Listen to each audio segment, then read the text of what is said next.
It's Talk Funny, a podcast by Mark Bailey and comics from all over. We ended up in Japan because apparently there are more than 7 words you cannot say on the radio. Thanks a lot, George Carlin. The Talk Funny podcast from Nagoyaradio.com and Nagoyacomedy.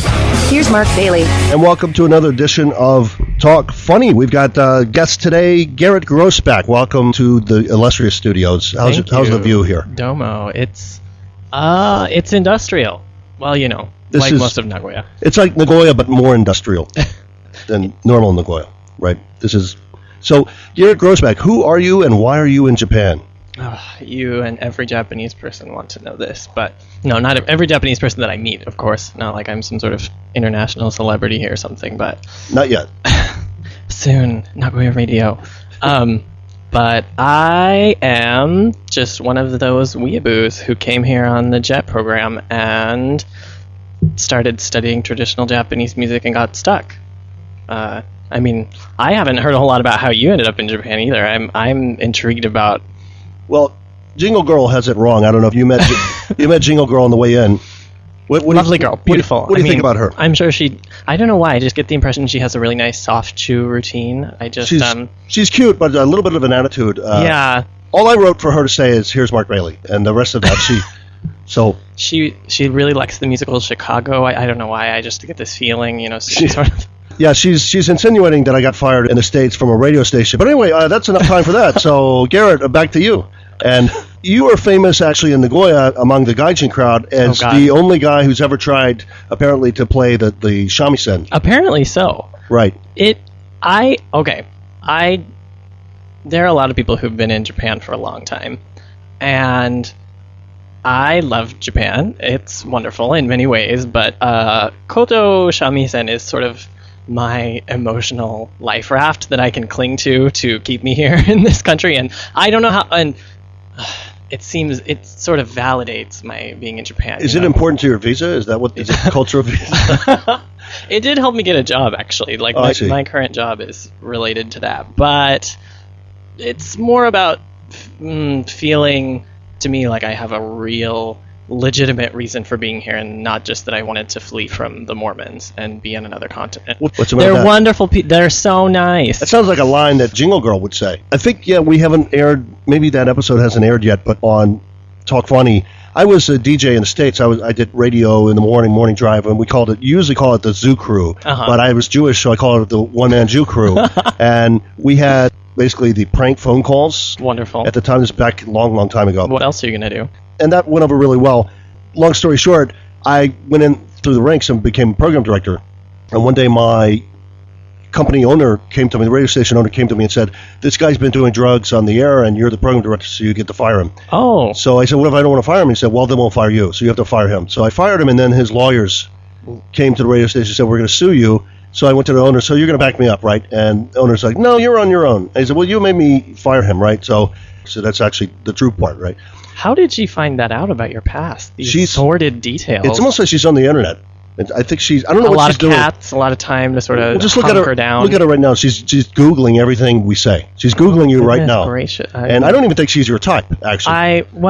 She's lovely. She's, maybe I should try to convert her to Mormonism or something, so she'll have something to do with her time. We've been having problems with Jingle Girl, but she works for Peanuts, and that's not a metaphor for anything. She actually works for Peanuts. She likes peanuts. So I think she may be far more interesting than me. You might have to sit down and interview her. That would be fun. Instead of me. There's one time on the radio show in Japan, in Nagoya, when I brought the one-man Jew Crew here, and the Japanese producers and bosses, they didn't understand anything that was going on. We were doing a New York one-man Jew Crew, in Nagoya, morning drive, and they'd never had the Zoo Crew, they'd never had morning drive before. Morning drive was usually just read the news, play a Beatles song and talk through it, and I would come on and I got this language course, so I took out all the foreign language phrases, and I just had the guy saying, now ask me if I want to go drink. You're here to help us with the hairdresser community, and you're here to help us make a joke that would be funny for that part of our audience. Okay, so please translate. Will you translate, please? Now? No, not me. Yes, you. I'd like to have something to drink with you, but not here. Where? Well, I know what you're thinking of. No, we're not going back to that place. No, we're not going back. No, not at the hotel. No, we're not going back. I've never been to a hotel with this guy. Let's cut this off here, Jingle Guy. This is getting kind of strange. What do you want? What do you want? I'd like to have something to drink at your place. I don't think that's going to be happening.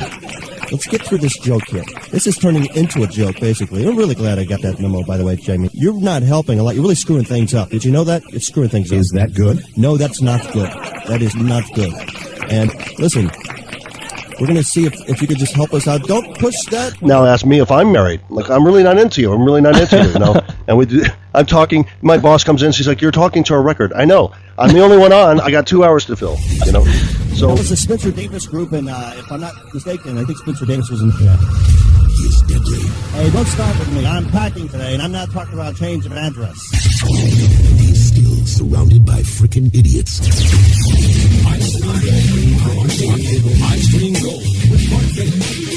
what I wanted to ask you about the shamisen is, why? Why are you playing that? I'm actually an 80-year-old Japanese woman with really good makeup skills.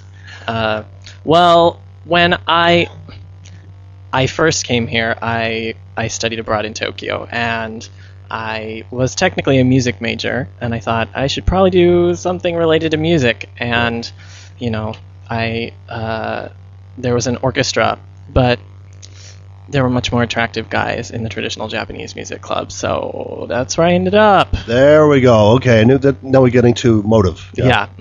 Got to be an ulterior motive. So, of course, I'm always thinking of comedy, and I've never thought of thinking of jokes for shamisen or koto, but I had a couple that you could use to break up everybody next time. I imagine it's a very serious atmosphere. To go in here. It is. Like, you could pretend to drop the shamisen. That would be funny, right? Knock it over. I don't know how you do that. You laugh to tears. Yeah. I would probably... So I would say, come in one day and say, I have a fever, and I got kyo shamisen no shimasen. Oh, come on, you can use that's free. Or my knee is being slapped right now. Jingle Girl's Googling. I think was it jobs.com? Oh, goodness. Looking for another job. Oh, my. The Japanese are... Is she Japanese? I can't even... No, she's her a hippie. English is a little... She's a hippie girl from Colorado. Oh, okay, I see. And she's angry that she's not in Colorado now. She was in Colorado when it wasn't cool to be in Colorado. I know. Now it's fun. Yeah. Now it's fun. And now she's here in Japan. Exactly. Another joke that you could use, I thought, is you go in when you're playing the koto, and you go like, "Where's my koto? Where's my koto?" And they're like, "It's right here," and you say, "Sono koto nai," right? Have you already used these, or? I actually would have to commit seppuku, I think, if I... Yeah, the sucking teeth sound. I mean, I would just like you to tell that joke and then tell me how many seconds of teeth sucking you heard after. A good 8 or 9 probably would be the... Chotto. Get out of the country. Chotto. 外国人って面白いね。やっぱり。That's American joke. American joke. Every time I say something to my wife, I forgot some of the ridiculous dajare I use, and I'll say like her birthday's in June, so I'll say happy birthday to you, because that's the rainy season, and she'll say I don't even know if that's funny. She'll say that's not the way you use Japanese, and I said yeah, but I'm a comedian, so I misuse every tool. That's what you're supposed to do, right? She's like, but Japanese people will think that you just don't understand. I'm like, what's the coincidence that it's actually funny and I happen to not understand? That's what comedy is. Like with Victor Borge. I don't know if you know him, way beyond your time, but way before your time. He was a Danish-Jewish comedian, and he would come over to the States, and he would do basically English versions of dajare. So he did a very famous one where he said, because of inflation, we have to change our language. So you can't say inflate; it's now influnine. And he would and people would laugh, and they go like, "You're misusing language." He goes, "It's your language. I'm just using it." Yeah, and exactly. He was making fun of it, and he was famous for his most famous bit was, I think we're going to put it in Jingle Girl. Could you look that up? I think we'll put this in this episode, just a little snippet so people understand. He invented punctuation sounds. So I don't know if you ever heard this. He'd read a book and he'd say, and she looked around the corner. And that's a comma, And then she stopped. They had been sitting in the park, and Henry had said, "Darling,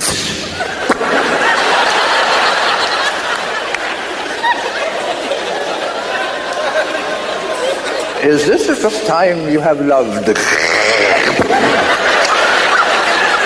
She had answered, "Yes."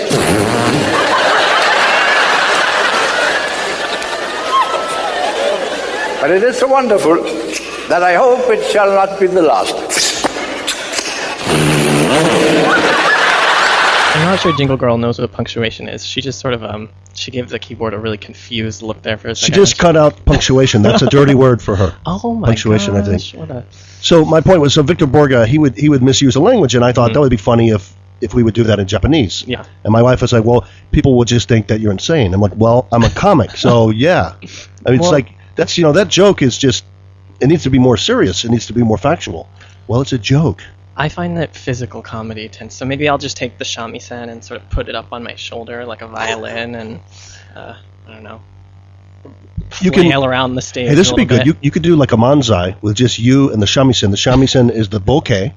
And you're the tsukomi, and the shamisen just talks to you. It's like, are we playing those Oriental sounding songs again? And you just hit it with a newspaper, right? Nandeyanen! Yeah, I think I have a newspaper here, We just hit it with. There we go. Just keep hitting the shamisen, Very resonant, and sort then, of very... Then, eventually people will come over and say, okay, we're taking your newspaper away or your shamisen. Don't take away my shamisen. I use it. It's my prop, I'm a right? comedian. I'm a comedian. I need it. What, do you expect me to play this thing?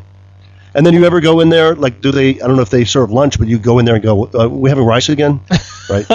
My wife hates that joke. Okay, we have Garrett Groesbeck. Thanks for coming. We're going to have him on for the next couple of weeks. We're getting some weird signals from Jingle Girl. No, that's not your... No, that the wrong finger. Oh. Wrong finger.